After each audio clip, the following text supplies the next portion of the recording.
Aleluia, meu povo. Glória a Deus. Pisando na terra. Pisando na terra. Quem está pisando na terra aí diz amém. Sejam todos bem-vindos ao segundo dia da nossa conferência e aniversário da igreja. Conferência pisando na terra do avivamento, na terra da bênção, na terra da santidade, na terra da vida piedosa, na terra da prosperidade, na terra da cura, na terra da alegria, na terra da redenção. Quem diz amém? Quem diz aleluia? Glória a Deus. Estamos no segundo dia, estamos muito felizes, porque o Senhor, Ele está falando conosco, está ministrando ao nosso coração. Glória a Deus, porque hoje, estamos nesse avanço e hoje estamos com o Ministério em Chamas também com a gente, e glória a Deus por isso, porque o Senhor, aplaude o Senhor por isso, aleluia, glória a Deus. E esses irmãos têm nos ajudado, têm andado conosco, sempre têm atendido aí o convite para celebrar conosco esses momentos maravilhosos. E glória a Deus, porque ontem foi tremendo, foi glorioso, o Senhor nos ministrou poderosamente. Voltamos para casa nesse fluir, e aqui estamos de volta para nos encher um pouquinho mais. Quem está com o coração aberto aí para se encher um pouquinho mais? Amém? Amém. Glória a Deus, graça e paz, Senhor Jesus, igreja amada do avivamento. Vocês estão animados? Olha, ontem Deus já derramou uma porção e hoje eu creio que ela vai ser dobrada. Amém? Quem veio ontem? Olha aí os sedentos. Muito bem. Glória a Deus. O Senhor vai corresponder à sede e à fome e à expectativa do seu coração nessa noite. Amém, igreja? Glória a Deus. Bom, ontem eu falei um pouquinho, e aí eu vou tirar uns 3 dias para falar cada dia um pouquinho, porque o tempo é curto.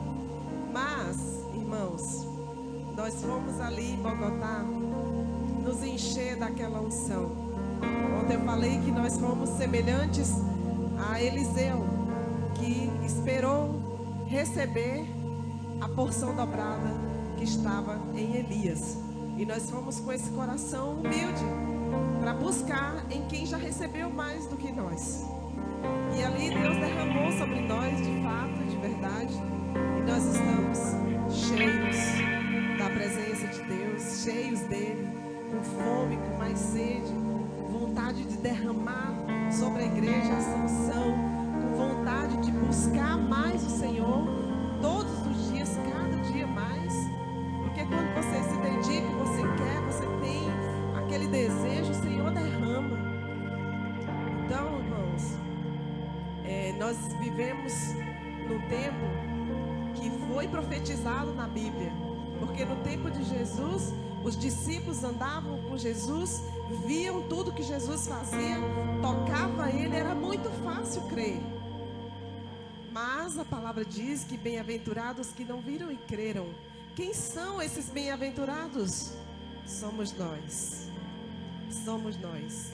E Jesus, ele provou a nossa fé quando ele subiu para o céu e disse: eu enviarei o Consolador, e ele estará convosco.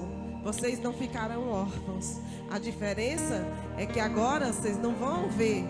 Vocês não vão ver. Vocês vão apenas sentir. E é isso que eu acredito que nós vamos fazer nessa noite. Sentir a presença dele viva e eficaz nas nossas vidas. Amém? Quantos vieram para sentir essa glória, essa presença, o fogo do Espírito Santo tocando, queimando as ataduras do diabo? Aleluias! Ele vai fazer isso nessa noite. Ele vai tocar, porque ele já está presente aqui, mas ele vai se manifestar, vai manifestar a sua glória nas nossas vidas, em nome de Jesus. Amém. Irmãos, então vamos orar agora. Queria que você ficasse de pé. Como essa dança nos ministrou poderosamente, e glória a Deus pelo ministério de arte dessa igreja, que consegue nos preparar para esse ambiente. E assim como essa dança, ela descreve como Moisés, quando estava na presença do Senhor, a sua vida resplandecia, o seu rosto resplandecia. É o que nós cremos que acontece quando a gente pisa num ambiente de avivamento. Ontem saiu gente aqui quebrantado, mandando mensagens, que ainda hoje estava chorando por aquilo que sentiu e recebeu do Senhor. Em todo o tempo Deus visitou lugares, comunidades, pessoas, igrejas, para abençoar o mundo. No tempo de João Batista, as pessoas vinham das cidades vizinhas de Jerusalém. No tempo de Pentecostes, todas as nações da época estavam reunidas e levaram para suas nações.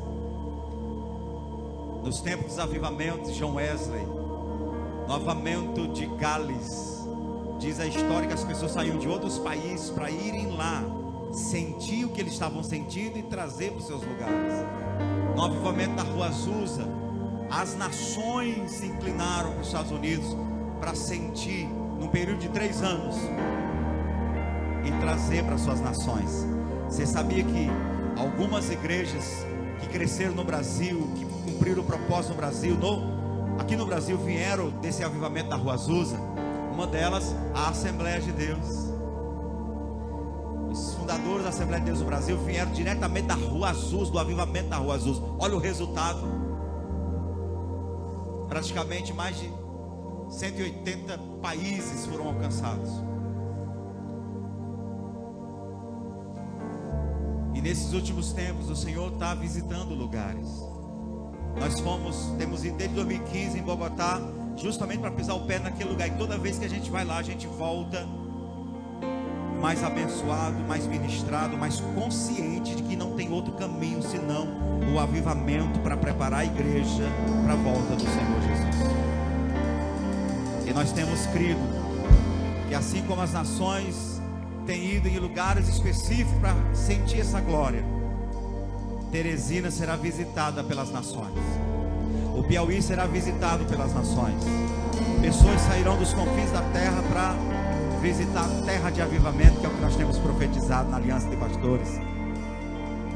Teresina é terra de avivamento. Diga comigo, Teresina é terra de avivamento. E Deus não vai pegar só uma igreja, Deus vai pegar o corpo. Várias igrejas em Teresina serão tomadas pelo avivamento. As pessoas virão e elas farão agendas. Elas virão, passarão 15, 20 dias em Teresina, porque elas farão agendas para visitar tantas igrejas que estarão pegando fogo. Aleluia! Piauí vai pegar fogo no avivamento. O fogo do avivamento vai se alastrar nesse estado. E o estado menos evangelizado da nação será o estado do avivamento, que vai exportar avivalista para os confins da terra. Você faz parte dessa história. A pastora começou falando aqui sobre sede, fome. Deus respeita tanto a gente, tanto que Ele diz assim: se você tiver sede, venha e beba. O tamanho, a porção que será derramada sobre você será do tamanho da sua sede. Então crie expectativa. Hoje Deus vai tocar você. Você vai sair daqui hoje com a sensação de que colocaram um terno sobre você, colocaram um manto sobre você. Você vai sair daqui vestido da glória de Deus. E a mamamassou. Oh, e não podemos esperar menos que isso. Porque não estamos aqui para adorar o homem, não estamos aqui para esperar em homens, estamos aqui para esperar no Espírito Santo, o Espírito que gerou Jesus no ventre de Maria, o Espírito que ressuscitou Jesus dos mortos, o Espírito que ungiu a Jesus para efetuar milagres, o Espírito que ungiu a igreja para efetuar milagres, o Espírito Santo que está aqui, porque Jesus falou, e Ele estará convosco todos os dias até a consumação dos séculos. Se Ele está aqui, é pecado não esperar dele aquilo que ele pode proporcionar. É diminuí-lo. É dizer que ele não pode, que ele não é, e que a palavra não é real. Mas o povo do avivamento sabe que ele é real porque sente a sua presença. Feche seus olhos, levante suas mãos e oferece o teu melhor louvor, a tua melhor adoração. Oferece o teu coração mais ardente, mais faminto, mais sedento, porque a partir de agora que ele já começa a liberar água para você beber, que ele já começa a saciar a tua sede. Os sedentos serão saciados, e os que não são sedentos, que o Senhor rompa com essa cadeia de frieza, que o Senhor rompa com essa indiferença, e que você considere que o Senhor te ama, considere que o Senhor está aqui para te abençoar, e abra seu coração, porque as águas do avivamento estão disponíveis para você. Senhor, recebe nosso louvor, nossa adoração, recebe nosso coração sedento e faminto, e derrama sobre cada coração, derrama sobre o teu povo a tua glória. Leva-nos a uma experiência que nunca vivemos, já vivimos a nossa vida, nunca vivemos a experiência que o Senhor hoje pode derramar sobre nós. E daqui o Senhor vai fazer sair avivalistas para suas casas, para sua vizinhança, para o seu bairro, para a sua cidade, para a sua geração. Avivalistas que terão palavras de fogo, olhos de fogo, pés de fogo, uma vida aquecida pelo fogo do Senhor. Vem com esse fogo, vem com essa unção, aviva a tua obra em cada coração, no decorrer dos minutos, no decorrer desse tempo, para a glória do teu nome, Jesus de Nazaré. Aleluia, aplauda o Senhor.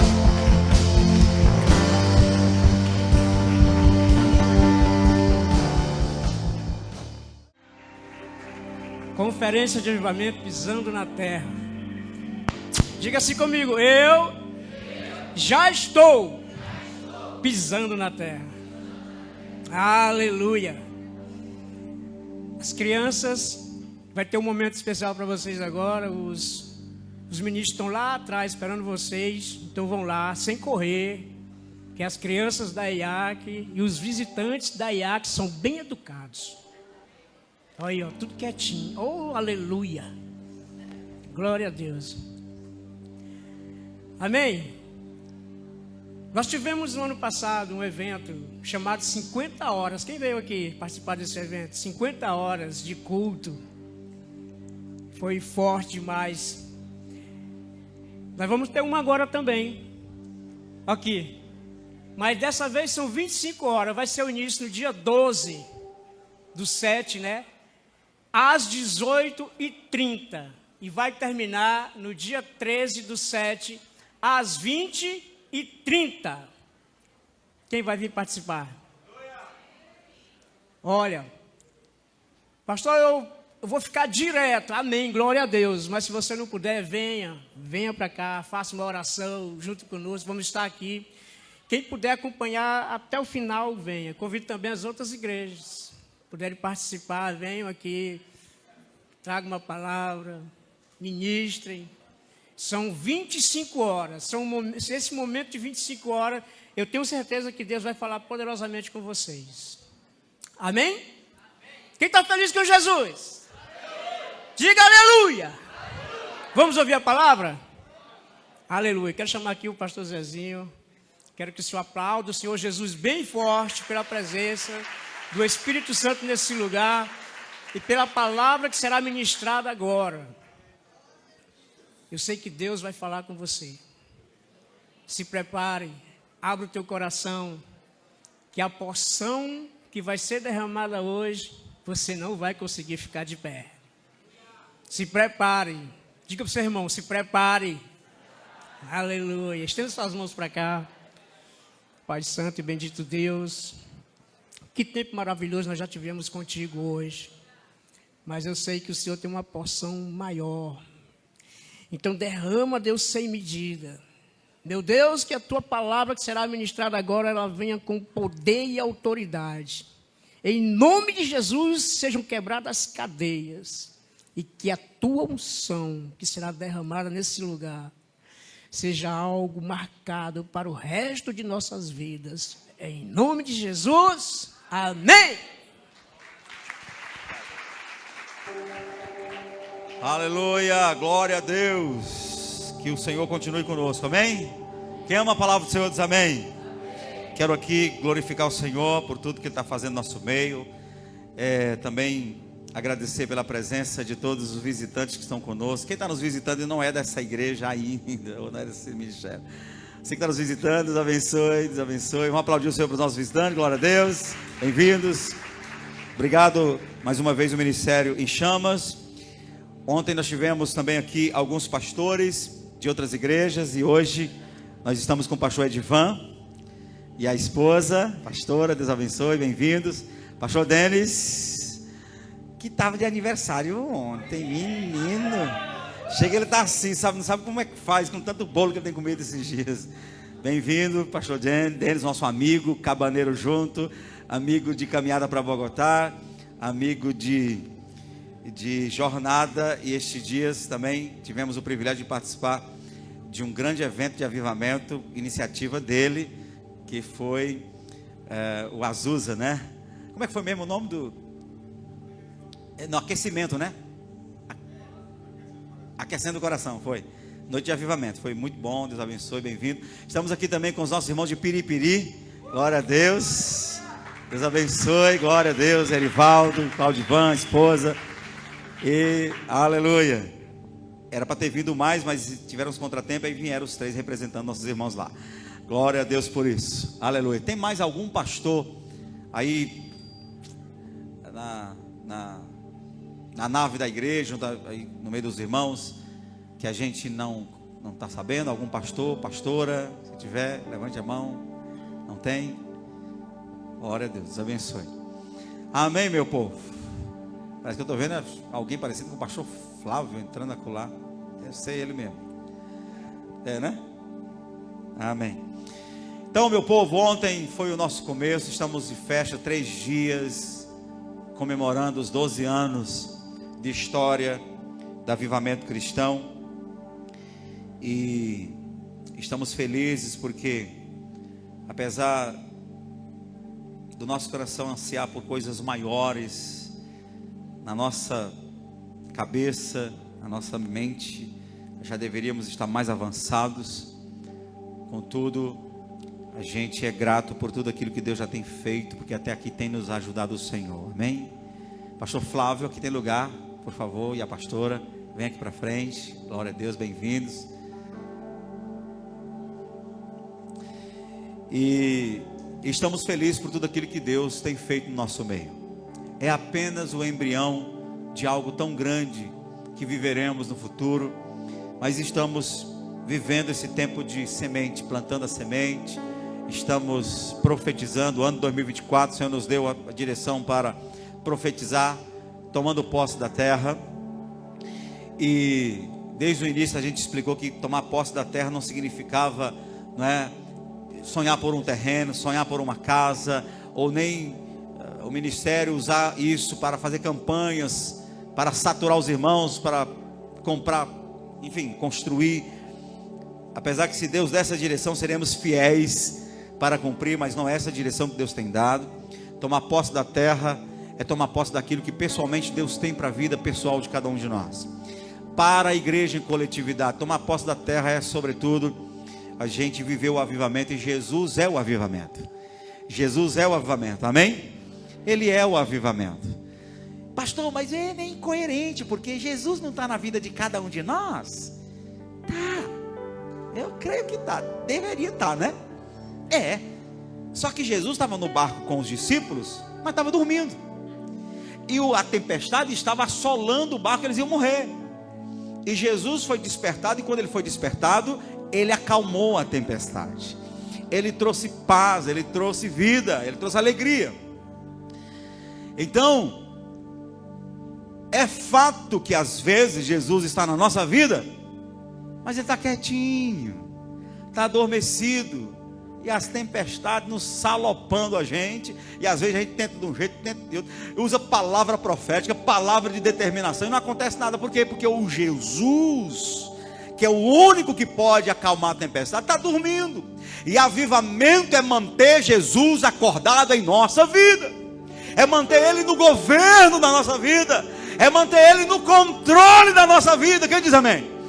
Todas as vezes que eu começo a ignorar a soberania dele, o governo dele na minha vida, e começo a fazer o que eu quero e viver como eu quero, eu adormeço Jesus no meu barco, e aí eu vou me responsabilizar por tudo que acontece. E nenhum de nós tem força suficiente para vencer os nossos verdadeiros inimigos. Por isso precisamos que Ele esteja na nossa vida, ativo, ativado, acordado, dominando, reinando, guiando. Ele disse: eu sou o bom pastor, as minhas ovelhas me conhecem, elas ouvem minha voz e me seguem. Então, até que Ele venha, nosso desafio é continuar seguindo a Ele. Ele tem que ir na frente dizendo: eu estou andando, venha comigo. Mas quando a gente deixa Ele de lado e começa a ir sozinho, em nome de uma religião, a gente se perde. E é por isso que esse texto que eu estou usando como base desde ontem é o texto-chave para nos desafiar, nos despertar para a necessidade do avivamento. Esse ano o Senhor disse: pisa na terra. É tempo de pisar na terra. Você pode tomar posse de algo só no papel, já é seu, está no seu nome, mas já está desfrutando? Já está vivendo? E para pisarmos na terra é necessário rompimento. A terra era da descendência de Abraão desde 400 anos antes. Você diz: Abraão, percorre a terra é sua e da sua descendência. O povo passa 40 anos de posse da terra, mas ainda caminhando em rumo a ela, e não chega nela. Quando Moisés morre, Josué chega ali, já avistando a terra, o Senhor diz: Josué, eu sou contigo, pise na terra, entre na terra, possua a terra. Como, Senhor? É um processo. Santifica o povo, e daqui 3 dias eu farei proezas entre vocês. Eles começaram a se santificar. Em Gilgal, a Bíblia diz que eles fizeram uma aliança com o Senhor, se circuncidaram. Todos aqueles que não eram circuncidados, porque os que saíram na idade até 20 anos não eram circuncidados, e aqueles que nasceram no deserto também não foram circuncidados. Então está diante da terra um povo inadequado, um povo incapaz de possuir a terra, de pisar na terra. Por quê? Porque o povo estava despreparado. Tinha fé, acreditava, mas estava despreparado. E o Senhor disse: circuncida o povo. O povo tem que ter aliança. Eu só serei com o povo se o povo fizer aliança. E aí eles se circuncidaram. E o Senhor disse: coloca os sacerdotes na frente, pisa no rio. Quando pisaram no rio Jordão, o rio abriu-se e o povo passou. Depois vem o muro, derruba o muro. E depois vem os filisteus, amorreus, heveus, heteus, e tudo quanto é tipo de resistências. E eles tiveram que vencer um por um, vencer todos os povos, para então desfrutar da terra. Jesus disse: aquele que deixa tudo por mim ganhará 100 vezes mais aqui na terra, e ainda a salvação no céu, com tribulação.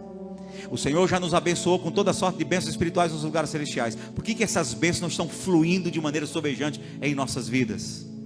Porque essas bênçãos, apesar de estarem de posse de cada um de nós, apesar de pertencer a nós, há resistências, há lutas. E às vezes a luta nem está no exterior, nem é um filisteu ali, nem é um demônio acolá. Pode ser que tenha. Às vezes a luta está aqui dentro.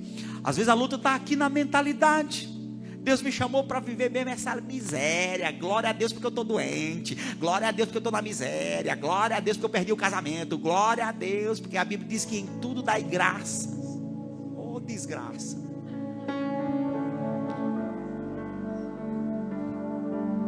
O chamado é para viver no Senhor.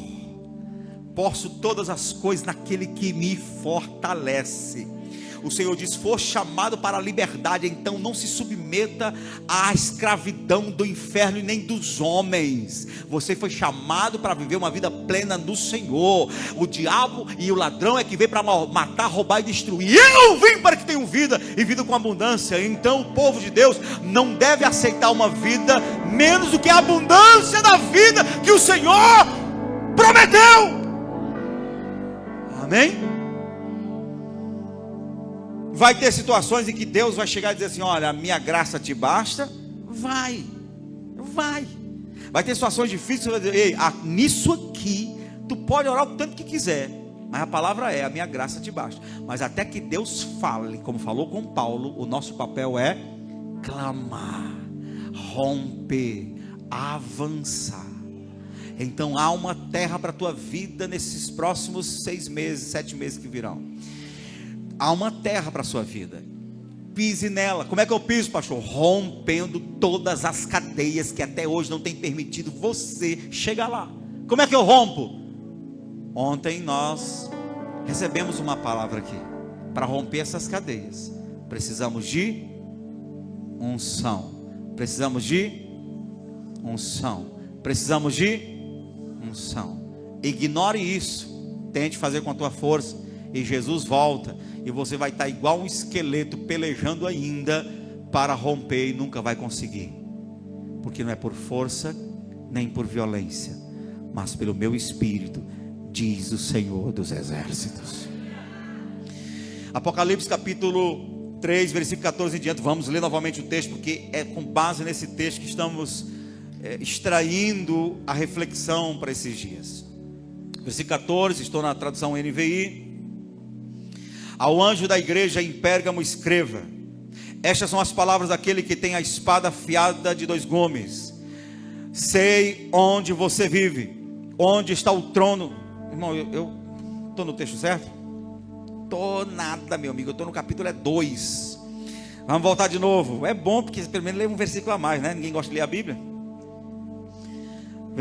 Capítulo 3, versículo 14. Mas foi fácil, que as marcações aqui são todas iguais.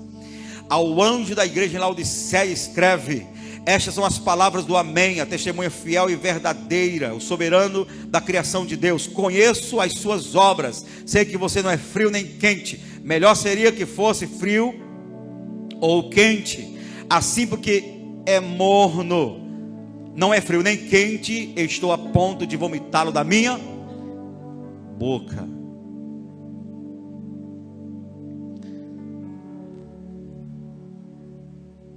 Algumas pessoas saem da igreja, algumas pessoas saem do ambiente da fé e elas culpam: não, porque o irmão fica falando mal de mim, não, porque o pastor, não, porque isso, não, porque aquilo.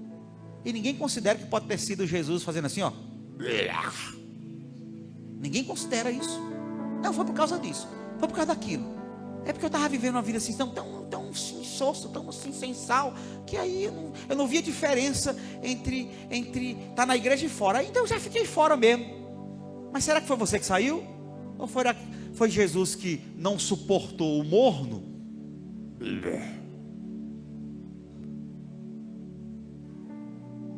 Não vou garantir nada, cada um medite. Você diz: estou rico, adquiri riquezas e não preciso de nada. Não reconhece, porém, que é miserável, digno de compaixão, pobre, cego e que está nu. Dou este conselho: compre de mim ouro refinado no fogo, e você se tornará o quê? Rico. Ontem nós recebemos aqui uma unção de riqueza. Quem recebeu? Amém? É claro que a unção para prosperar, todo crente que anda com Jesus, que se afasta do pecado, ele já tem essa unção para prosperar. Quem diz amém? A riqueza que nós estamos referindo é a unção, poder de Deus, a divindade, a presença dele. Esta é a maior riqueza que um cristão pode carregar. Ontem o Senhor nos deu essa semente. Persiga, continue buscando. Daqui a pouco, meu irmão, anjos e demônios vão olhar para você, e da planta do pé ao alto da cabeça vão ver, enxergar e contemplar puro ouro. Compres de mim ouro refinado no fogo e você vai ser rico. Pensou?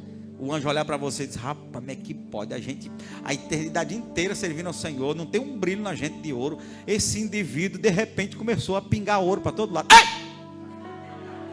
Eu fui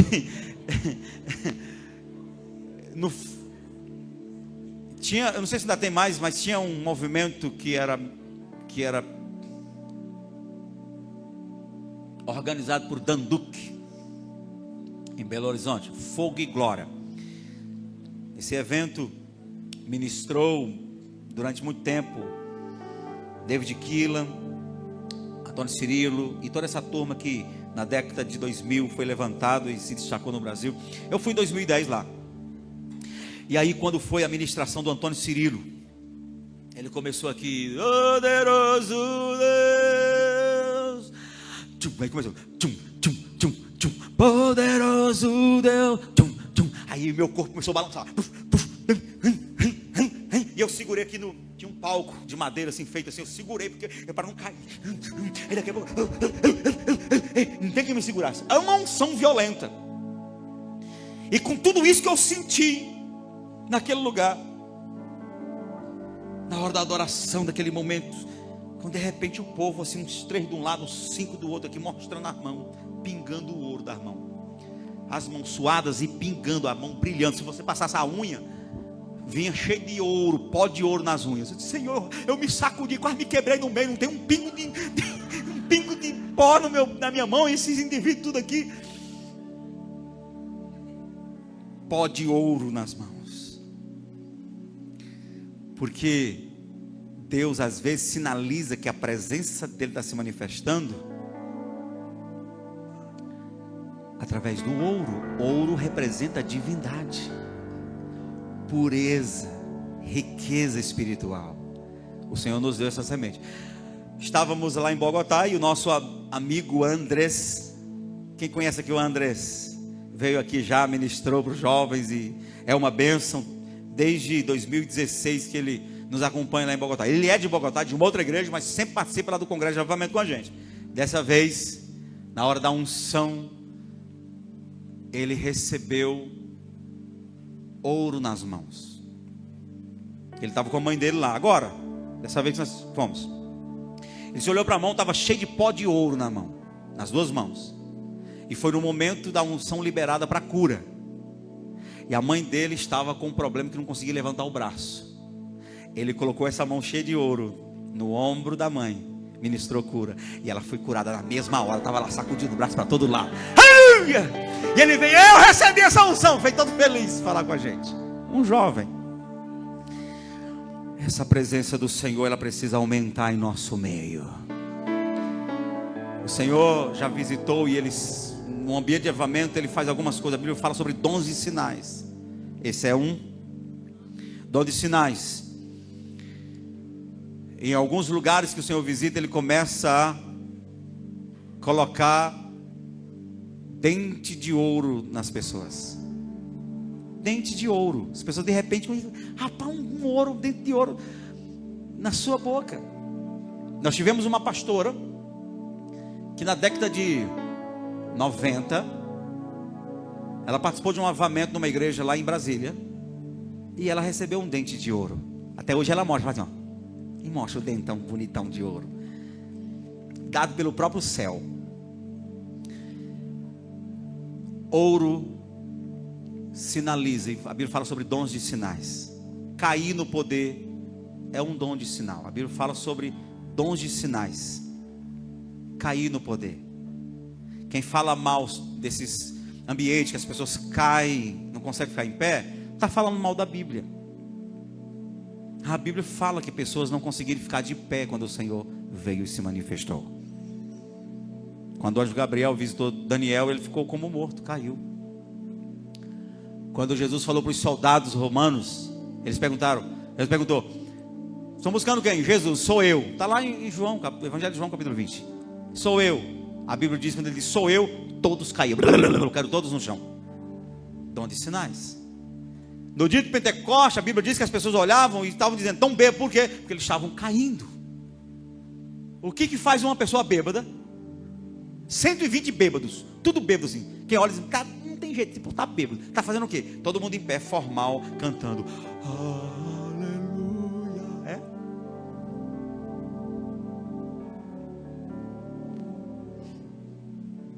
Quando Jesus apareceu para Saulo, a Bíblia diz que ele caiu tremendo. Já viu gente caindo tremendo?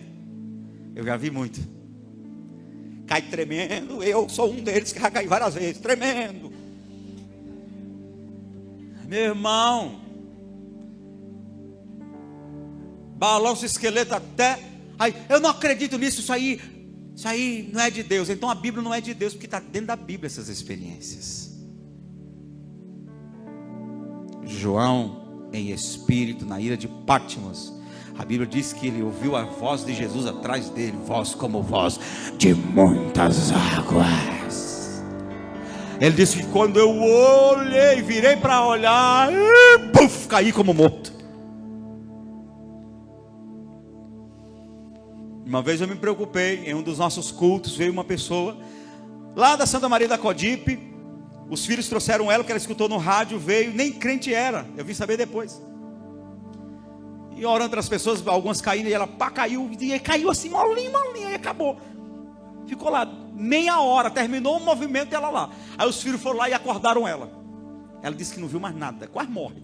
Desmaiou, foi desmaiar mesmo. Diz, meu Deus, é perigoso esse negócio.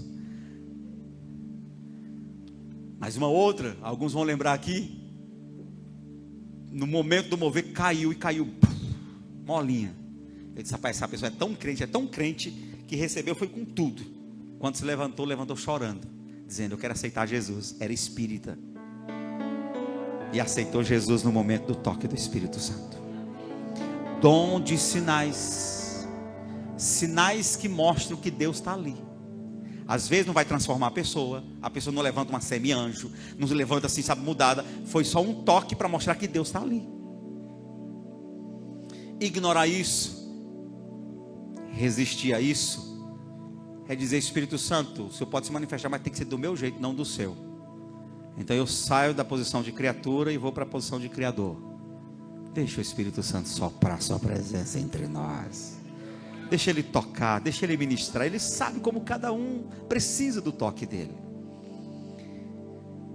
Fato é que, enxergando pó de ouro ou não, quando o Espírito Santo vem sobre nós, espiritualmente, somos vistos como ouros purificados no fogo. Aquele que se une ao Senhor é um só espírito com Ele. Então deixa Ele manifestar sua divindade na sua vida. Dou esse conselho: compre de mim ouro refinado no fogo e você se tornará rico. Compre roupas brancas e vestes para cobrir sua vergonhosa nudez, e compre colírio para ungir os seus olhos e poder enxergar. Estava falando com alguém que estava cego, não estava conseguindo enxergar mais as coisas de Deus. Repreendo e disciplino aqueles que eu amo, por isso seja diligente e arrependa-se. Eis que estou à porta e bato. Se alguém ouvir a minha voz e abrir a porta, eu entrarei e cearei com ele e ele comigo. Que o Senhor nos permita ouvir a voz dele neste lugar. Amém? Eu quero ouvir a voz do Senhor dizendo, eu quero entrar e eu quero abrir a porta, eu quero que ele entre. Porque ele entrando, isso significa avivamento. Abacuque clamava, Senhor, aviva a tua obra no decorrer dos anos, notifica. Aviva a tua obra. Jesus falou assim, eu vim para que tenham vida. Jesus é a vida. Jesus é o avivamento. E eu digo para você, precisa de avivamento quem ainda não tem Jesus, e precisa ser avivado quem já tem Jesus, mas deixou Jesus dormir no seu barco, na sua vida. Precisa que ele volte a gerar vida. Pastor, eu lembro de um tempo que quando eu lia a Bíblia, eu começava a descer as lágrimas, eu sentia, eu entendia a palavra, era forte, eu me quebrantava, eu vivia o dia todo pensando naquela palavra, eu vivia apaixonado, eu não via a hora de voltar para casa e ter um tempo para ler mais a Bíblia. Era uma coisa que eu sentia no meu espírito, era um sabor, era uma coisa gostosa. Acabou por quê? Por que parou de sentir aquilo?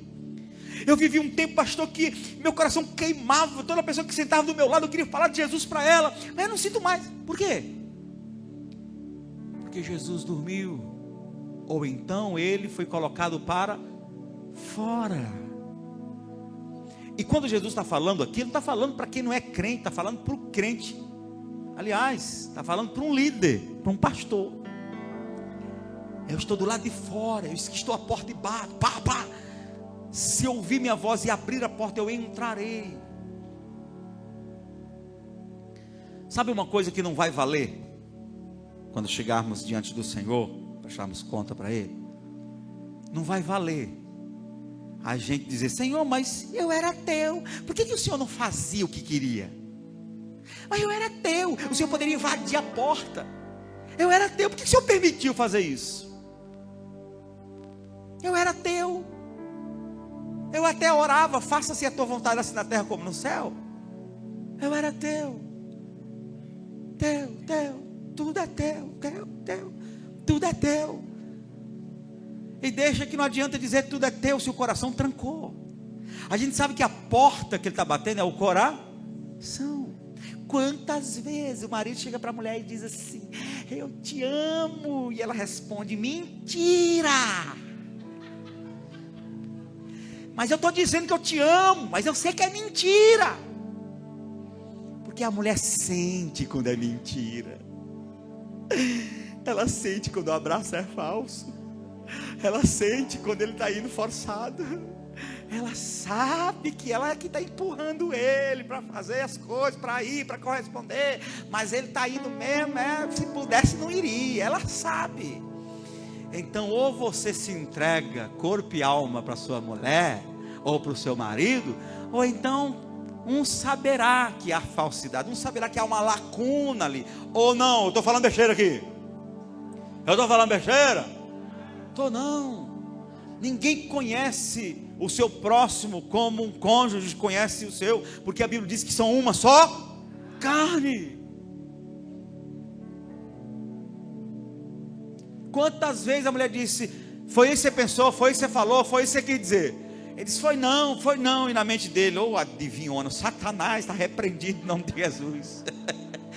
Sabe?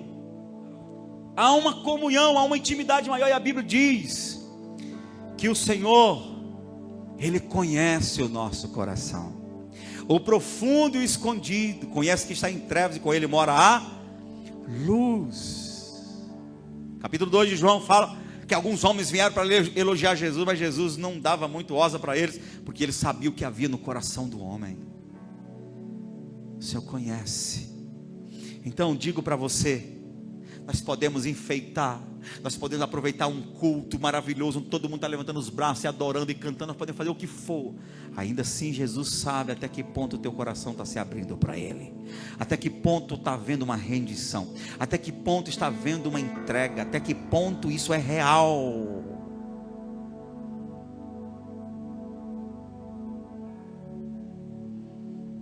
Eis que estou à porta e bato, se alguém ouvir a minha voz. Eu digo para você, provavelmente todos escutam a voz.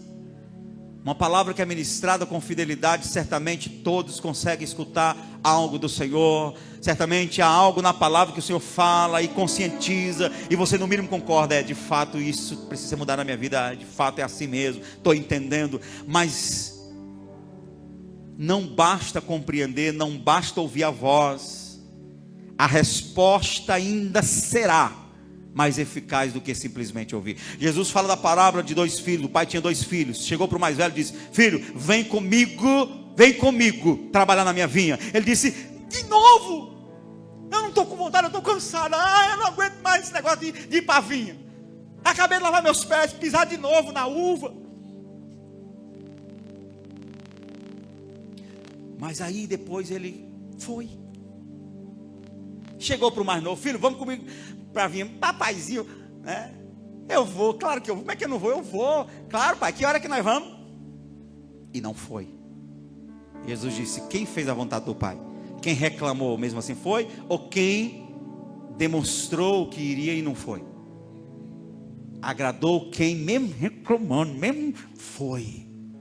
Então não basta palavras bonitas, meu Senhor. O Senhor ainda vai considerar até que ponto estamos dispostos a nos render a Ele.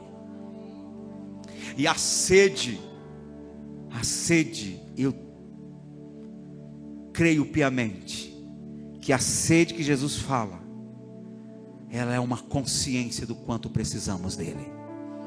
A consciência da nossa miserabilidade, a consciência da nossa limitação, a consciência de que só Ele pode nos garantir, só Ele pode nos socorrer, Ele é a fonte.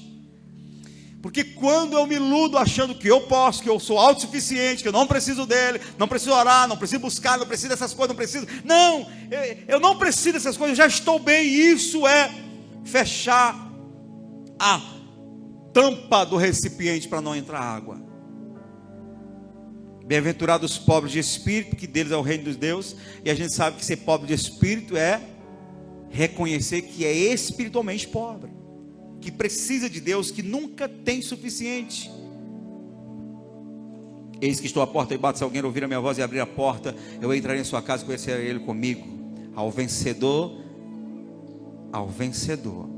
darei o direito de sentar-se comigo em meu trono, assim como eu também venci e sentei-me com meu Pai em seu trono. Quem tem ouvidos, ouça o que o Espírito diz às igrejas. O Espírito Santo está falando conosco, amém? Amém? Ele termina dizendo: ao vencedor, aquele que de mim adquirir ouro, vestes e colírio. Ao vencedor, aquele que permitir que eu entre novamente para o governo da sua vida. Ao vencedor, andará em autoridade, sentará comigo no meu trono. E assentar-se no trono é tomar postura de autoridade. Diga comigo: autoridade. Diga: autoridade. Ontem eu comecei a ministração dizendo que para pisarmos na terra nós precisamos de 3 coisas: unção, autoridade e visão. Diga comigo: unção, autoridade e visão. Agora dá esse recado para quem está do seu lado. Você precisa dessas 3 coisas. Diga. Aí repete: unção.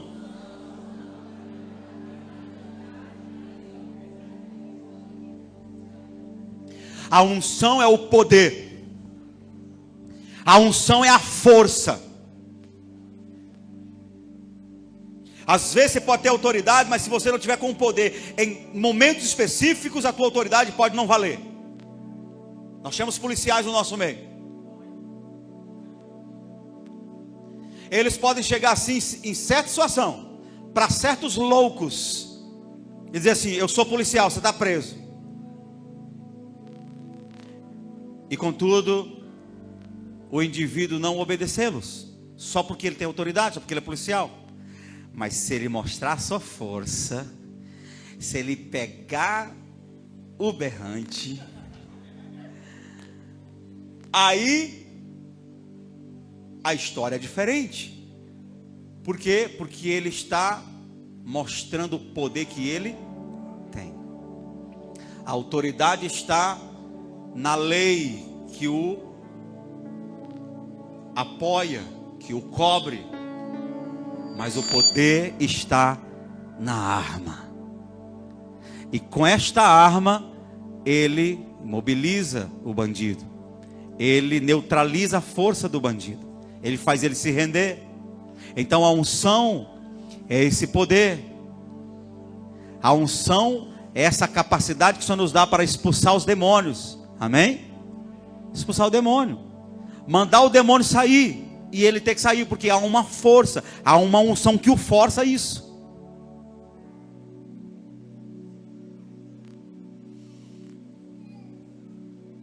Mas há situações que só o poder não resolve. Você pode chegar com uma arma e a situação ser grande o suficiente para não resolver com a sua arma. Daí você precisa da autoridade. E quem está resistindo, ele precisa saber que mesmo que você não tenha condição de resolver com a sua força no momento, aquela situação, há toda uma força maior da nação inteira que vai tomar providência contra ele, se ele não obedecer, porque há uma autoridade. É um barato o oficial de justiça. Ele chega e diz: você está convocado, você está intimado. E é a pessoa que, ela volta para casa, e a pessoa que decide se vai obedecer ou não. E a pessoa vai para a audiência, ela atende o serviço do oficial. Por quê? Porque ela sabe que se ela não for, há uma força maior que virá para forçá-la a ir. Porque o oficial de justiça, ele vai em nome da lei, em nome do juiz. Então há uma autoridade sobre ele. Então nós precisamos de poder para expulsar os demônios que se manifestam, os demônios que se colocam. Só que nós precisamos de autoridade para derrubar os governantes maiores espirituais. Precisamos de autoridade para declarar a destruição de principados e potestades. É quando Jesus disse: vocês irão em meu nome. Em meu nome vocês irão e farão coisas maiores do que eu fiz. Kenneth Hagin, em um dos momentos que ele estava ministrando libertação, expulsando demônio das pessoas, teve um demônio de um homem que estava muito possesso, louco mesmo, e ele mandou o demônio sair: sai demônio em nome de Jesus. E a pessoa ficou endemoniada do mesmo jeito. Ele saiu expulsando o demônio dos outros. Uns 15 minutos depois, alguém veio e disse: pastor, aquele que você expulsou o demônio ficou lá, tem que voltar lá. Ele disse: não volta não, tem que voltar lá para expulsar o demônio de novo. Ele disse: ele é que sabe se vai ficar lá. Expulsou o demônio dos outros, o demônio lá. Daqui a pouco o demônio começou a gritar: teve que ir embora. E o pastor teve a convicção: eu dei uma ordem, se ele não atendeu a minha ordem, então a autoridade que está sobre mim vai lidar com isso. E o demônio foi forçado a sair mesmo sem querer. Por quê? Porque nós não apenas temos poder, nós precisamos andar em autoridade. Não é apenas aquilo que está na nossa mão, na nossa vida, que devemos usar. Nós temos que usar toda a força. E a autoridade está em todo o exército celestial que atua em favor de você e de mim. Quem diz amém? A Bíblia diz que os anjos são ministradores que trabalham em favor daqueles que são salvos. Daniel orou 21 dias. No primeiro dia, Deus já respondeu a ele, mas houve uma resistência. Mas ele estava coberto da autoridade de Deus. Ele era um profeta, ele estava em eminência. Além de profeta, ele era um príncipe do rei. Ele continuou orando, porque o Gabriel não conseguiu passar pela resistência, mas havia uma solicitação que estava mexendo com todos os céus. Daniel pediu ajuda ao arcanjo Miguel, e arcanjo Miguel veio com todo o seu exército, venceram o príncipe da Pérsia, e Gabriel conseguiu chegar até Daniel com o recado de Deus. Nós precisamos de uma autoridade espiritual que nos garanta que mesmo diante de circunstâncias que pareçam que a gente está perdendo, contudo, a palavra que diz: maior é o que está em nós do que está no mundo, continue ativo em nós e em nossa convicção. Parece que eu estou perdendo, parece que a situação está me intimidando, mas a Bíblia não diz: todas as coisas cooperam para o bem daqueles que amam a Deus? Você pode até parecer que está na aflição, na luta, e está tendo prejuízo, contudo, os céus estão agindo em teu favor. Jó tinha consciência disso. Talvez ele não tinha a revelação que eu, você e eu estamos tendo agora. Mas Jó, mesmo diante da morte que batia a sua porta, sofrimento e dor, perda e prejuízo, Os próprios amigos e esposa ali não acreditando nele. Ele diz: ainda que ele me mate, nele esperarei. Eu sei que em quem eu tenho crido. O meu Redentor vive e por fim se levantará. Há algo acontecendo em teu favor. Você não está só na caminhada, na jogada e na luta. Há uma autoridade, há algo que mexe o mundo espiritual em teu favor.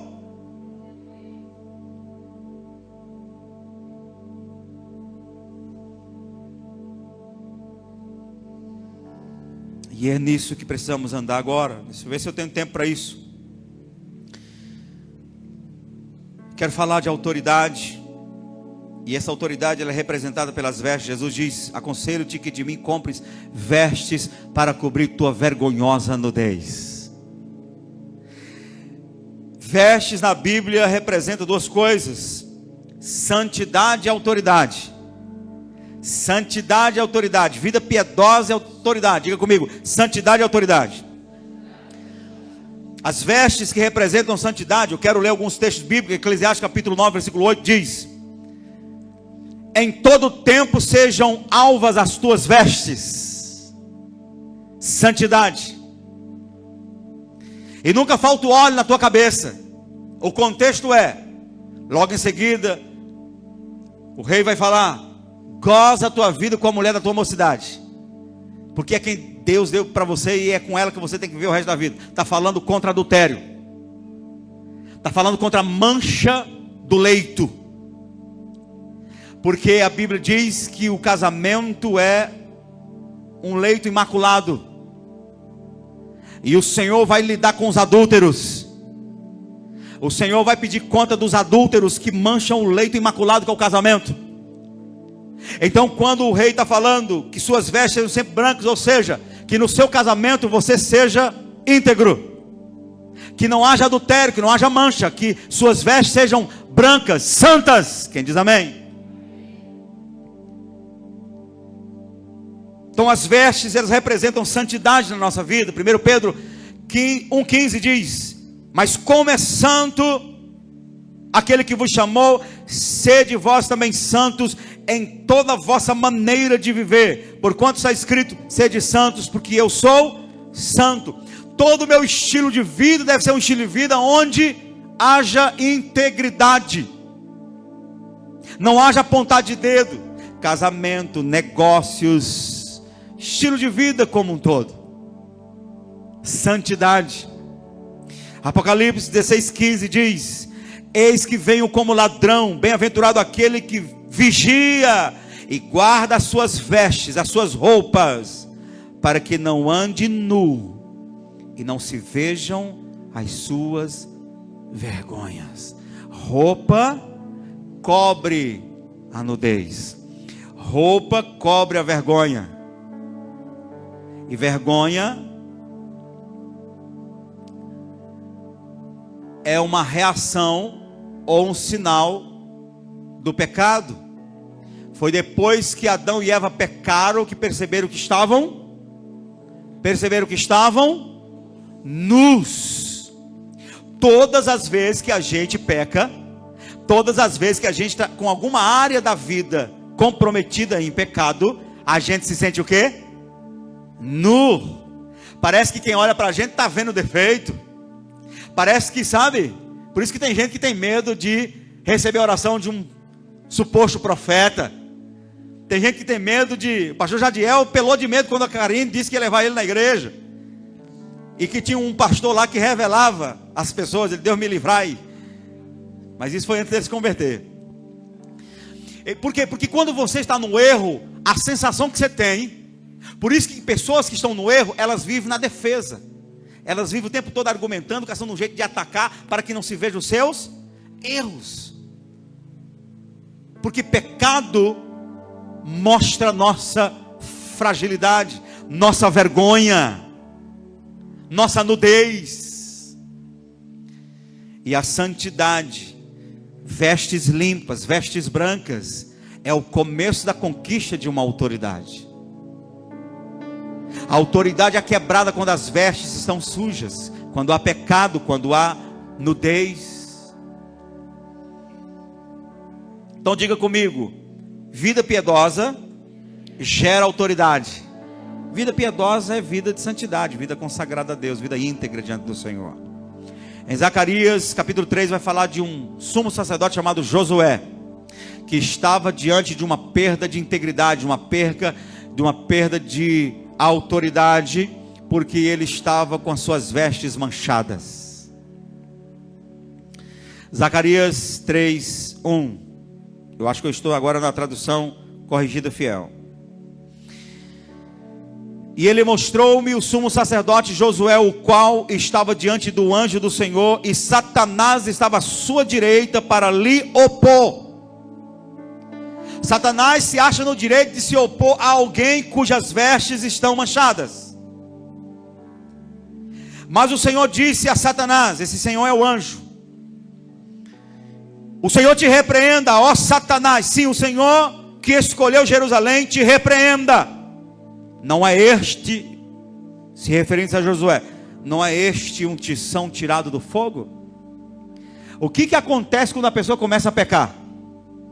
Ela começa a esfriar, ela começa a perder o coração aquecido, ela começa a perder a paixão por Jesus. É um tição tirado do fogo. Há pessoas que saem da igreja para o mundo, tição tirado do fogo, e há pessoas que continuam na igreja, mas estão se rendendo a uma vida de pecado. Pode até permanecer na congregação, mas é um tição tirado do fogo. Esfriou, ou está morno. Tem carvão que ainda não apagou completamente, mas você até consegue pegar ele na mão, do tanto que não está tão quente. Não é este um tição tirado do fogo? Ele está frio, mas ele é um tição. Eu vou acender ele de novo. O Senhor vai acender tanta gente nesses próximos dias. Vai reacender a fé, reacender a brasa que está apagada no seu interior. Aleluia.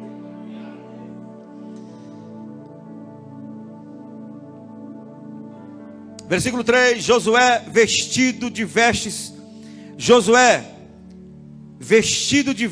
sujas estava diante do anjo. Ele estava vestido de vestes sujas. Então respondeu aos que estavam diante dele, dizendo: tirai-lhe estas vestes sujas. Hoje é dia do Senhor trocar vestes neste lugar. É dia do Senhor trocar vestes. Eu não tenho medo de dizer, porque primeiro o Senhor mandou a palavra, segundo porque o meu espírito eu sinto, terceiro porque nós estamos diante de pecadores. Todos nós aqui somos pecadores. Quem é pecador é sujeito a qualquer coisa. Você está num ambiente onde tem mais de 10 pessoas, certamente tem gente ali, pelo menos 12. O número é 12. Você gosta dos 12? Pois é. A partir do número 12 é possível que tenha um Judas. É possível que tenha um Pedro que negue 3 vezes. E nós estamos aqui diante de 200 e poucas pessoas. É possível que tenha gente com vestes sujas aqui. É possível que tenha gente aqui que necessita que o Senhor troque suas vestes.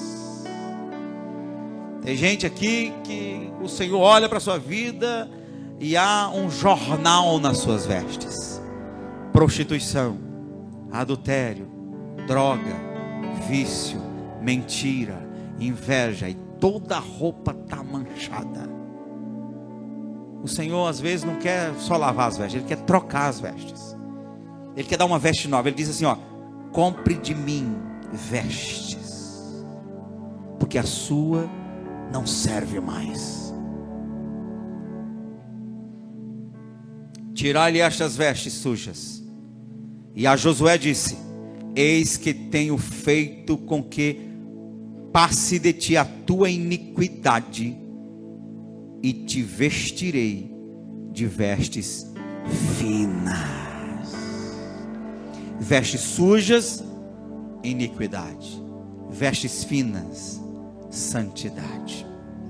Apocalipse 19:8 diz: e foi-lhe dado que se vestisse de linho fino, vestes finas, puro e resplandecente, porque o linho fino são a justiça dos santos.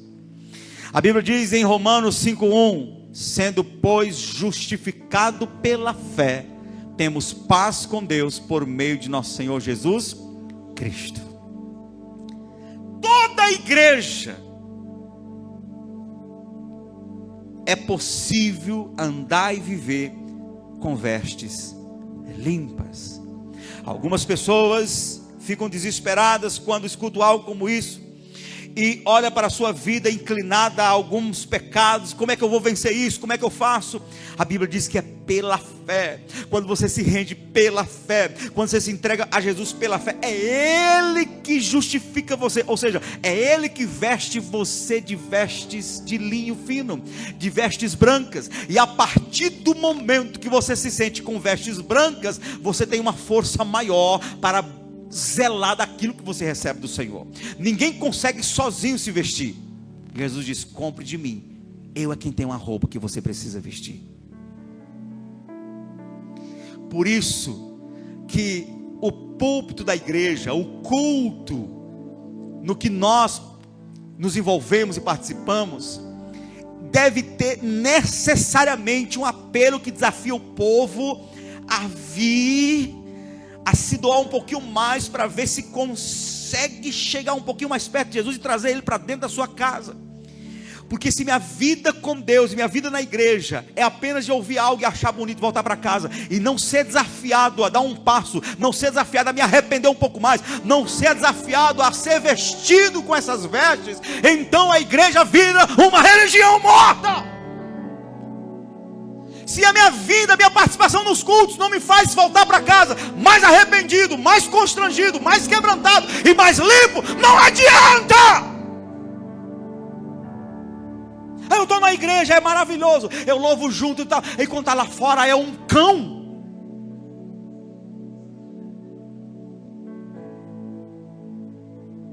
É alguém, parece que saiu, não foi de uma igreja, saiu, foi...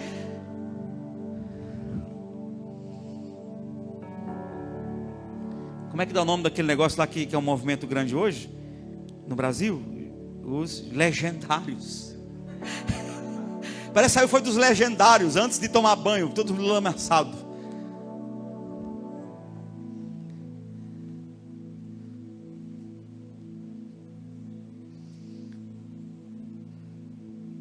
Quando você sai de um culto como este, você tem uma população de testemunhas lá fora esperando por você. De um lado, anjos. Do outro lado, demônios. É, pastor. É. A Bíblia diz que Jesus foi tentado por Satanás no deserto, não foi? Jesus disse: para trás de mim, vai-te embora, Satanás. Satanás foi. Mas a Bíblia diz que ele foi até encontrar a ocasião oportuna para voltar a tentar. Então, quando você sai por aquela porta, tem um corredor para você. De um lado anjos e do outro lado demônio. Dependendo de como você sai daqui, ou é o anjo que pega na tua mão para ir contigo, ou é o demônio que pega na tua mão para ir contigo. Está repreendido, pastor, vou até me benzer. Pois se benza, para ver se dá jeito. Ou você sai com vestes brancas deste lugar hoje, ou você vai encontrar Satanás lá com postura de oposição, porque ele opôs a Josué. Aí tem gente que diz: eu não sei porque é que eu não rompo, eu não sei porque é que eu não consigo, eu pelejo daqui, pelejo dali, mas parece que tem uma coisa me puxando para trás. Ai! Precisa ir deste lugar de cabeça erguida, pronto para quando sair, voltar para sua casa ou voltar para viver sua vida, sua rotina diária. Aonde você pisar os pés, pede de mim, eu te darei como herança. Onde você colocar as mãos, e pelas mãos dele o Senhor fazia grandes milagres. Aonde você chegar, o diabo tem que abrir alas. Você tem que ser mais ou menos como um Aquaman. Quem lembra do primeiro filme, quando eles vão descer no lugar pelo mar, e aí está cheio de demônios lá, e ele acende lá o sinalizador, né? Quando ele acende o sinalizador que pega fogo, que clareia o fundo do mar, está cheio de demônios ali querendo pegar eles. Mas quando a luz acende, eles fazem, ó, se afastam, e ele vai passando, e os demônios querem se aproximar, ele acende outro, e chega até lá o destino dele. Todo crente tem que andar com essa tocha acesa, porque a Bíblia diz que o mundo está em trevas, há demônios nos becos e valadas, nas esquinas, em todo lugar tem demônio para tentar atormentar a sua vida, mas o crente, onde ele anda, os demônios vão abrindo alas, porque há autoridade na sua vida.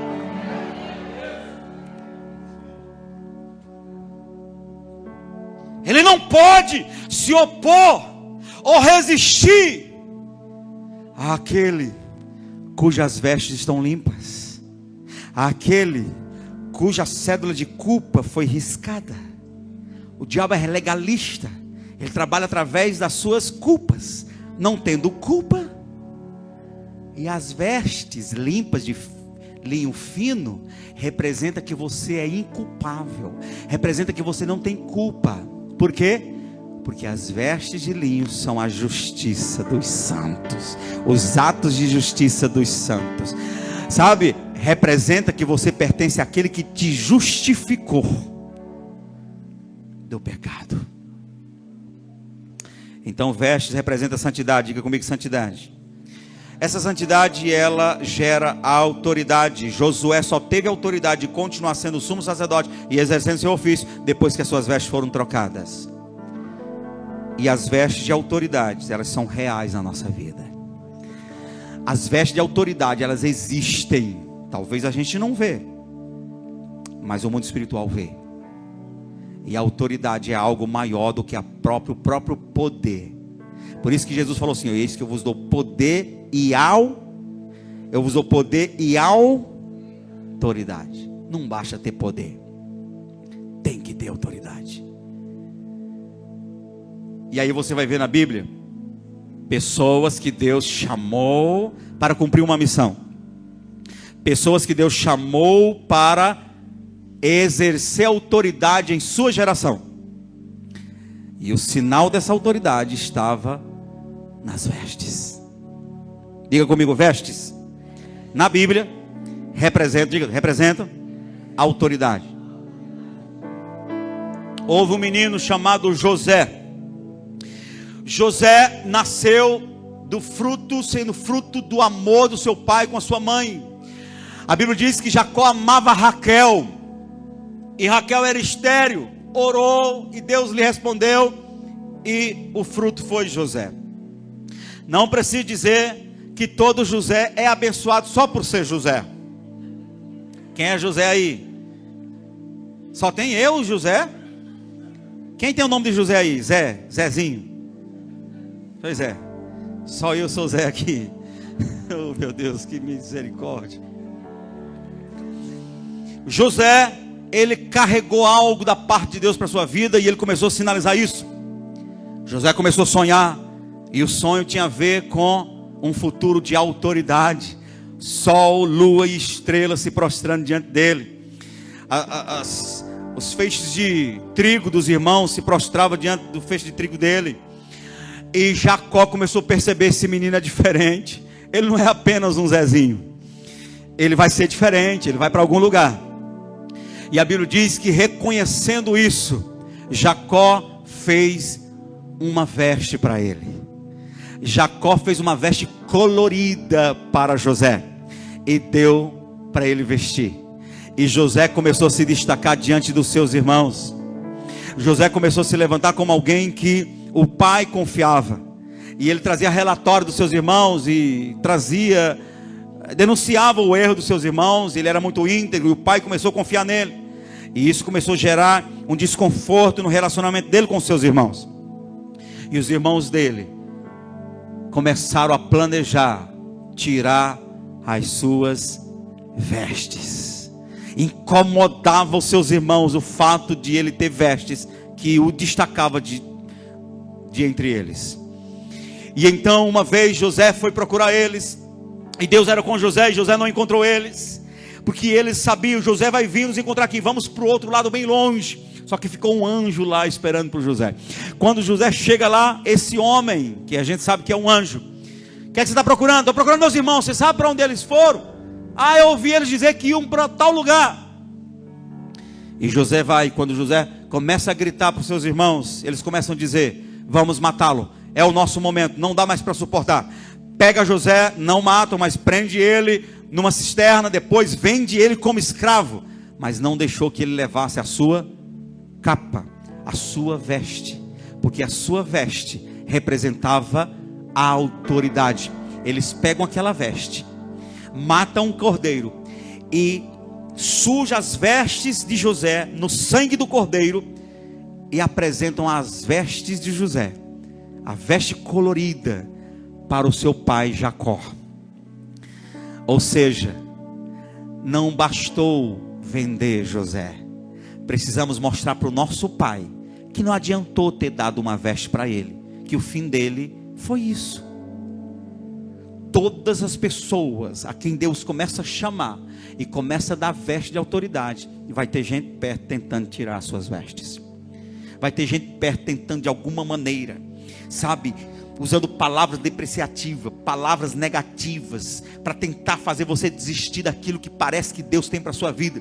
Sabe, as pessoas não se incomodam com você, elas estão se incomodando com algo que está sobre a sua vida. Pessoas comuns não incomodam ninguém, mas pessoas que começam a carregar sinais de autoridade de Deus, vai ter alguém incomodado, vai ter pessoas que vão elogiar, que vão apoiar. Essas pessoas são os filhos de paz, mas existem os filhos que ainda não são da paz. Existem aqueles que se incomodam, aqueles que são mais fracos, o diabo usa para poder tentar desanimar você. Aí José recebeu outras vestes, veste de gerente. Ele era gerente na casa de Potifar, e o diabo disse: eu preciso tirar a roupa dele, eu preciso remover essas vestes de autoridade dele, e usa a mulher de Potifar para tentar seduzi-lo. E quando ele resiste à sedução da mulher de Potifar, que ele corre, ela agarra e segura as suas vestes, e apresenta as suas vestes como sinal de crime para prendê-lo. E o diabo vai tentando bloquear a vida de José, vai tentando pelo menos demorar, sabe, atrasar aquilo que parecia que José tinha como plano de Deus. Passa mais de 2 anos na cadeia. Um dia alguém chega para ele e diz: toma um banho, veste uma roupa limpa, porque hoje você vai se apresentar diante de Faraó. Quando ele vai para Faraó, e você sabe, José, ele carrega um dom de interpretar sonhos. Quando chega diante de Faraó, que interpreta o sonho de Faraó, a interpretação do seu sonho o leva imediatamente, no mesmo dia que ele sai da cadeia, o leva para o topo da autoridade, da eminência do Egito.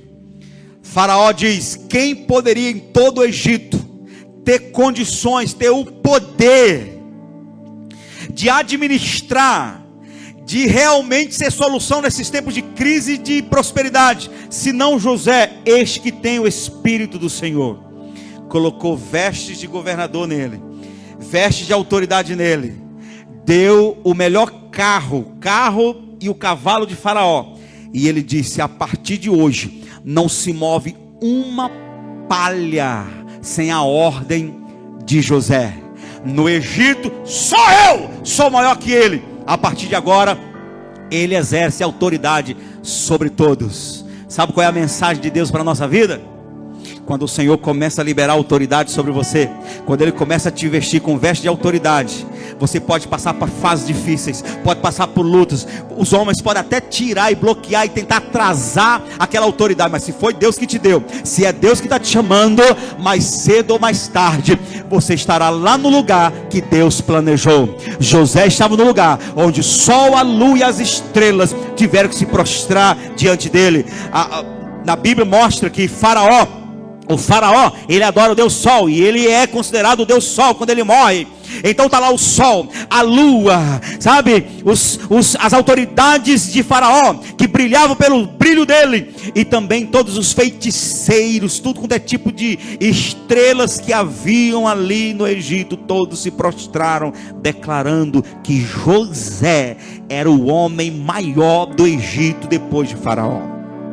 Se Deus tem um plano na sua vida, se você sente sinais de Deus, de autoridade, um chamado para coisas grandes na sua vida, e por causa disso parece que as lutas vêm vindo, e tem gente que se intimida e começa a retroceder. José poderia ter se intimidado e dito: se é para eu chegar lá, se é para eu realmente ver a lua e as estrelas se prostrando de mim, diante dessas lutas eu prefiro recuar, eu prefiro ficar aqui. Tem gente que fala isso.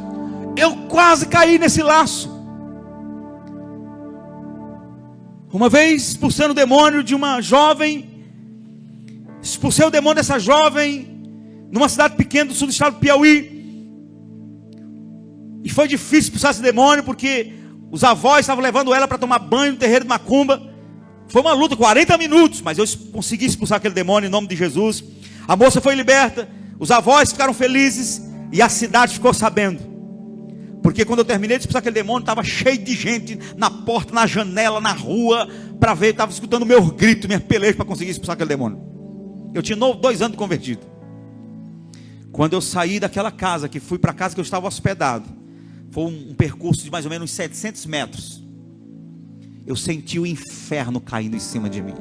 Parece que os demônios todos vieram atrás de mim, e foi me gerado uma angústia tão terrível no meu coração, que eu disse: Deus, se ser missionário é se submeter a esse nível de tristeza que eu estou sentindo aqui, eu não quero para mim, não vou levar minha esposa e meus filhos a viverem isso.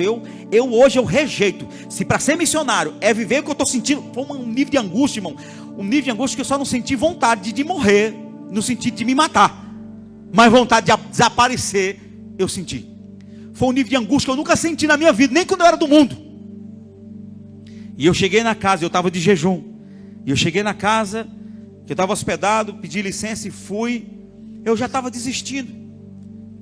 Meu plano é passar uma boa parte daquela tarde orando, porque eu fiquei ali para consolidar o povo que tinha se convertido, aceitado Jesus na cruzada que a gente tinha feito. Meu pastor voltou com a equipe para a cidade e me deixou lá, nessa peleja. E eu já entrei decidido no meu coração: eu não quero saber desse negócio de ser missionário não, é muita angústia, eu não quero. Meu plano antes era passar a tarde orando, buscando a Deus ali e tal. Eu não queria mais nem saber. Pedi licença, fui para a cama e fui dormir. Eu estava de jejum, tinha acordado cedo, tinha dormido tarde, então eu dormi igual uma pedra. Isso foi umas 11 da manhã. Acordei 3 da tarde. O povo sabia que eu estava de jejum e não ia comer.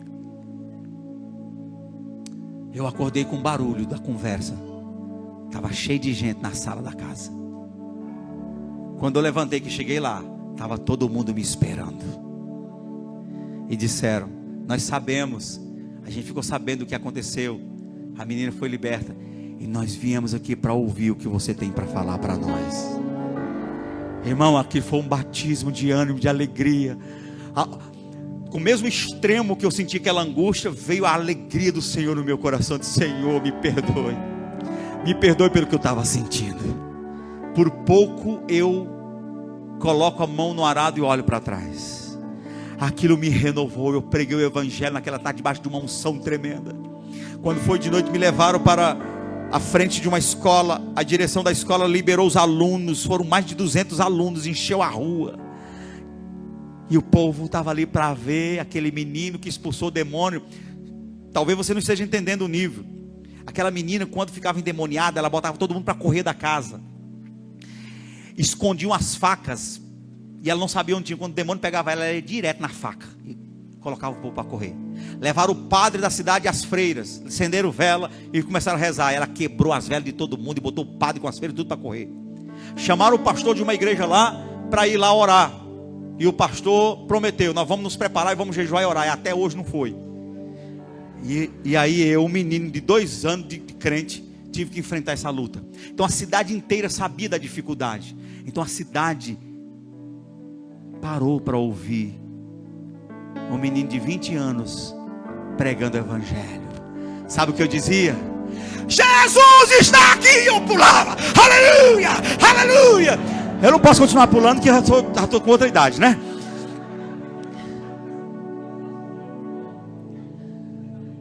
Quando Deus libera sobre você Começa a liberar uma veste sobre você. O diabo vem para tentar tirar essas vestes, vem para tentar desanimar você. Pessoas vêm para desanimar você. Eu dizia, eu vou ser pastor, eu vou ser um pregador, a minha vida vai ser totalmente rendida ao Senhor. E eu ouvia pessoas, eu novo convertido, pessoas chegavam assim: não, a gente acha que o que Deus tem para a sua vida é só na área da música mesmo, não tenta ser pregador. Porque, irmão, eu era improvável. De 10 palavras que eu falava, 8 era errada, sabe? Eu era um projeto em construção, ninguém conseguia ver, só minha esposa teve misericórdia de mim, teve dó de mim e viu alguma coisa, não é? Eu queria dizer, como o pastor Jadiel disse, eu queria dizer que ela casou interessada em mim, com interesse nas minhas coisas, mas não tinha nada, eu não era ninguém. Então, mas quando eu me converti, o Senhor colocou um manto de autoridade. Caminha por esse caminho, trilhe. Quando eu comecei a entender isso, sabe o que acontecia? Eu chamava as pessoas para orar comigo no monte, ninguém ia, porque elas não iam, eu ficava. Eu ia sozinho para o monte. Não tinha ninguém, eu tinha medo de onça, eu tinha medo da raposa aparecer, eu tinha medo de qualquer coisa, mas nada me impedia de estar lá no monte bradando: Deus me usa, Deus me levanta, Senhor, eu quero a unção. Se Deus tem dado a você sinais de uma veste de autoridade, então te prepare, porque as lutas virão. José passou por elas, mas o Senhor te ajudará em todas elas e você chegará lá. Ninguém pode tomar uma capa que Deus te dá. Ninguém pode tirar de você as vestes que Deus te dá. Pode tirar as vestes físicas, mas a espiritual vai continuar com você. Tentaram tirar várias vezes as vestes de autoridade que Daniel tinha. Colocaram ele preso junto com os leões, mas nada pôde barrar Daniel. Elias tinha veste de autoridade. Elias orou para não chover e não choveu, e o rei Acabe começou a ficar com raiva de Elias. Procurou durante 3 anos Elias para matar Elias, não conseguiu. Um dia Elias encontrou um servo do rei e diz: ei, avisa para o rei que eu estou na área, avisa para o rei que eu vou fazer um desafio para os profetas de Baal. Aí o servo de Acabe, do rei Acabe, foi lá: ó rei, tem um homem que eu encontrei acolá que ele disse isso do senhor. Aí o rei perguntou: como é que era ele? Que é que ele vestia? Aí o servo disse assim: ele usa um cinto de couro e usa pelo de camelo. O rei Acabe diz: é Elias, é Elias. As vestes de Elias denunciavam quem ele era. A Bíblia diz que João Batista também veio na unção de Elias. E João Batista não só comia mel e gafanhoto, mas João Batista vestia roupa de pele de camelo. Pelo de camelo. Era pelo de camelo? Era uma roupa que dizia que ele era João Batista. Era inadequado para o sistema, mas ele era o profeta que estava preparando o caminho do Senhor. O Senhor tem uma veste para você. O rei Saul tinha vestes reais, e ele perdeu o seu reinado. E o sinal de que ele estava perdendo a sua autoridade foi quando ele rasgou as vestes do profeta. O profeta disse: assim como se rasgou as minhas vestes, hoje o teu reino foi rasgado de você. Davi correu o mesmo risco, mas Davi tinha um coração segundo o coração de Deus. Davi era apaixonado pelo Senhor. Quando Davi se viu no pecado, sabe o que ele disse? Não há razão para estar vestido com vestes reais. Eu não tenho autoridade para estar com essas vestes.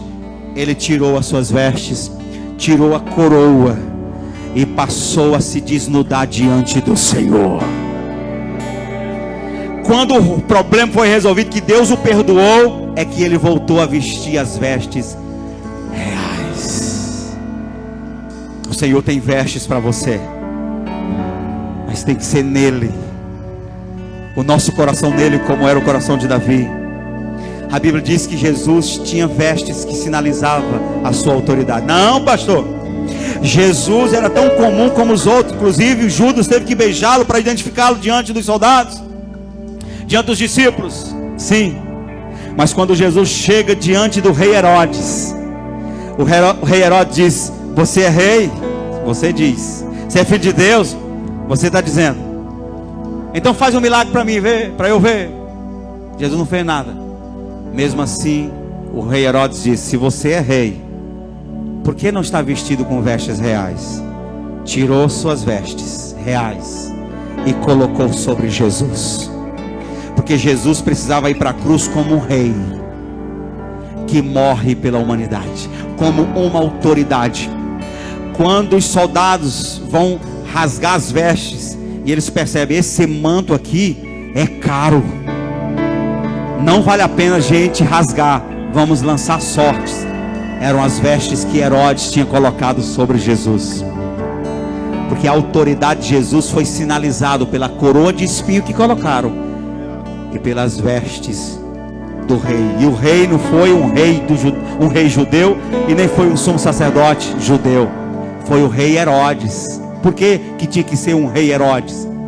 Porque Jesus não estava morrendo pelos judeus, Jesus estava morrendo pelo mundo, e Herodes era um romano, e ele representava o mundo. Jesus estava morrendo pelo mundo como Rei dos Reis e Senhor dos Senhores.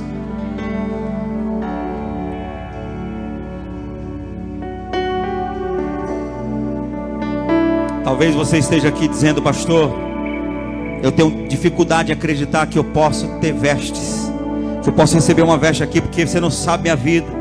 Eu tenho vivido uma vida difícil, uma vida promíscua, uma vida pecadora, uma vida fria. Estou caminhando para o final, irmão. Estou caminhando para o final, confie. Talvez você esteja até incrédulo. Então se eu tenho que ter essas vestes de autoridade, está difícil porque a minha vida não está boa.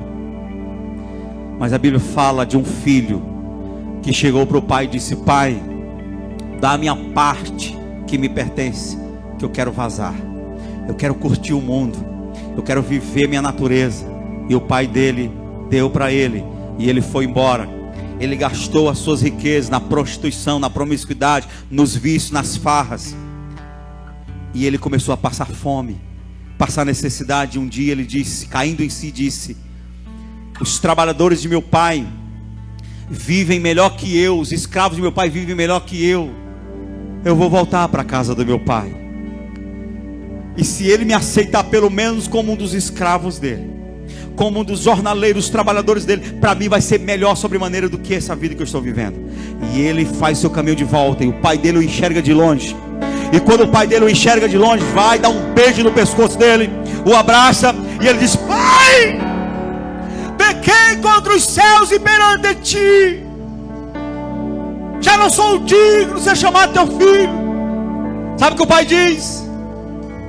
O pai chama os seus funcionários e diz, ei, traga para o meu filho a melhor roupa, uma roupa nova, porque ele estava morto e reviveu, estava perdido e foi achado. Jesus está falando para alguém nessa noite, eis que estou à porta e bato. Se você me fez sair da sua vida e eu estou do lado de fora, e se você me aceitar entrar na tua vida de novo, tomar o governo da tua vida, eu te darei vestes brancas, uma roupa nova, e tua vida nunca mais será igual. Que roupa aquele filho recebeu? Ele recebeu roupa de autoridade. Ele disse, eu quero ser como um dos seus escravos. O pai disse, você não será escravo, você será filho. O que o filho tem na casa? Ele tem autoridade. Chega com os filhos dos outros escravos, o menino chega brincando com todo mundo, cansado. Todos os outros filhos dos outros chegam lá e fica sentado. E o filho do dono da casa, do pai, ele vai, pega água na geladeira, ele vai, pega o lanche e dá para todo mundo. Porque os outros não têm liberdade na casa, mas o filho tem. Quando ele diz, você está voltando para minha casa, e você volta a ter a mesma autoridade, autoridade para entrar, autoridade para sair, porque aqui você volta a ser filho. Quem é que tem autoridade no reino de Deus? É quem é filho de Deus. A Bíblia diz que nós somos herdeiros de Deus e co-herdeiros com Cristo Jesus, significando que a riqueza, a autoridade e o poder que pertence a Ele, a nós pertence também. A Bíblia diz que Ele é o cabeça, mas a igreja é o corpo, e a autoridade que está na cabeça transfere para o corpo. A igreja do Senhor, ela anda em autoridade. Você já tem autoridade. Você já tem autoridade e precisa começar a se comportar como tal. O apóstolo Paulo está, eu terminei já, aleluia. O apóstolo Paulo está na cadeia, E ele está observando um soldado romano. E o Espírito Santo revela para ele a condição de todo crente fiel, todo crente avivado. Quem é avivado aí diz amém. Quando ele olha para o soldado romano, ele começa a escrever um recado para os irmãos da igreja de Éfeso. Efésios 6:10. Ele olha para o soldado romano e ele escreve um recado para os irmãos da igreja. No demais, irmãos meus, fortalecei-vos no Senhor e na força do seu poder. Revesti-vos de toda a armadura de Deus, para que possais estar firmes contra as astutas ciladas do diabo. Ou seja, vocês precisam assumir as vestes de autoridade que é dada a vocês. Essas vestes de autoridade, elas são reais na vida de vocês, para que vocês tenham autoridade de lutar não somente com os demônios, com as hostes aqui, mas tenham autoridade para lutar no nível dos que estão no reino celestial. Porque não temos que lutar contra carne e sangue, mas sim contra principados e potestades, contra príncipes das trevas deste século, contra hostes espirituais amaldiçoadas dos lugares celestiais. Portanto, tomai toda a armadura de Deus, para que possais resistir no dia mau, e havendo feito tudo, ou seja, havendo vencido tudo, porque Jesus falou: eu vos dou poder para pisar serpentes, escorpiões e toda a força do inimigo, e nada vos causará dano. Depois de ter vencido tudo, permanecer inabaláveis. Estais, pois, firmes, tendo cingido os vossos lombos com a verdade, e vestido a couraça da justiça, e calçado os pés da preparação do evangelho da paz, tomando sobretudo o escudo da fé, com o qual podereis apagar todos os dados inflamados do maligno. Tomai também o capacete da salvação e a espada do Espírito, que é a palavra de Deus, orando em todo o tempo, com toda oração e súplica no Espírito, e vigiando nisso com todos os santos. O Senhor diz através do apóstolo Paulo que todo crente nascido de novo e avivado, ele anda revestido de armadura. Aonde ele chega, ele não é apenas um crente, ele é um soldado que comanda, que põe ordem, que determina, que domina, que diz o que tem que acontecer. Fique de pé, porque Deus tem vestes para você. Se você quer sair daqui sentindo que o ponto de autoridade está na sua vida, então sai do seu lugar e venha para esse altar. Venha: Deus, eu quero essa autoridade, eu quero expulsar demônio, eu quero botar o diabo para correr, eu quero libertar minha família, eu quero que o meu futuro seja um futuro de poder. Aqui nessa noite, que não é crente ainda e quer entregar sua vida para Jesus, ou que já foi crente, já andou com o Senhor, mas se afastou, sabe que precisa voltar para a casa do Pai, se reconciliar com o Senhor. Tem alguém que queira se entregar pela primeira vez ou se reconciliar? Amém. Vem aqui na frente, filho, vem. Eu lembro de você. Amém. Vem aqui. Está se reconciliando. Tem mais alguém que queira se entregar pela primeira vez ou se reconciliar? Viver fora do caminho é viver com vestes sujas, mas quem volta para o caminho, o Senhor troca as vestes e dá veste de filho. Tem alguém, mais alguém que queira se entregar ou se reconciliar? Ninguém sabe, que não terminamos ainda. Vamos dar a bênção apostólica, mas nós vamos orar aqui agora. Mas se tiver mais uma pessoa, sai do seu lugar e venha entregar a vida para Jesus ou se reconciliar com Ele. Tem mais alguém? Se não tem, nós vamos orar por esse varão valoroso, amém, que está hoje voltando para a casa do Pai. Aleluia. Estenda as mãos, igreja, para cá.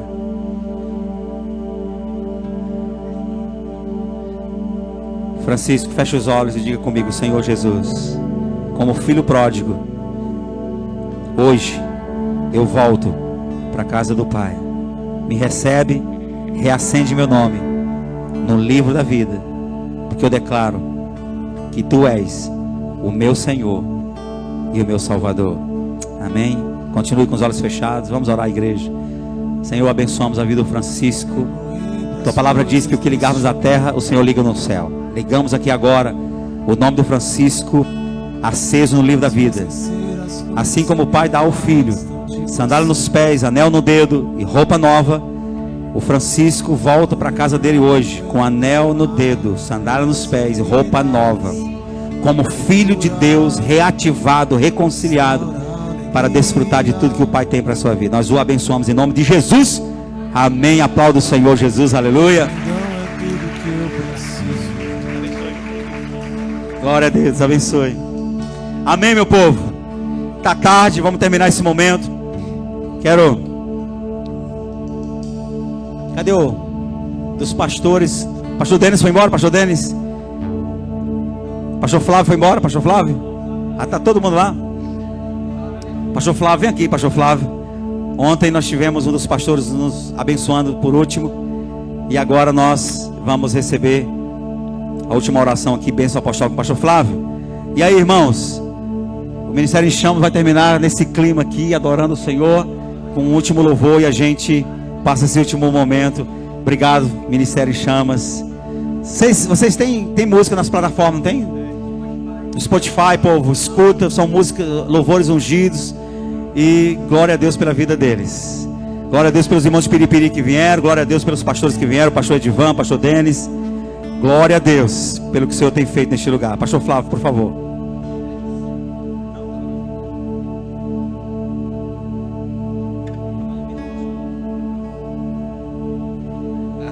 Amém, queridos. Vamos levantar as nossas mãos aos céus. Vamos agradecer ao Senhor por esse culto maravilhoso, por nós apresentarmos os nossos corpos como sacrifício vivo diante do Senhor.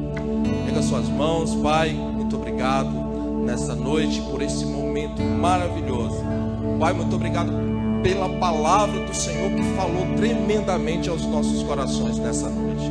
Que nós possamos sair daqui com essa convicção, Senhor, de que o Senhor nos deu uma nova vestes.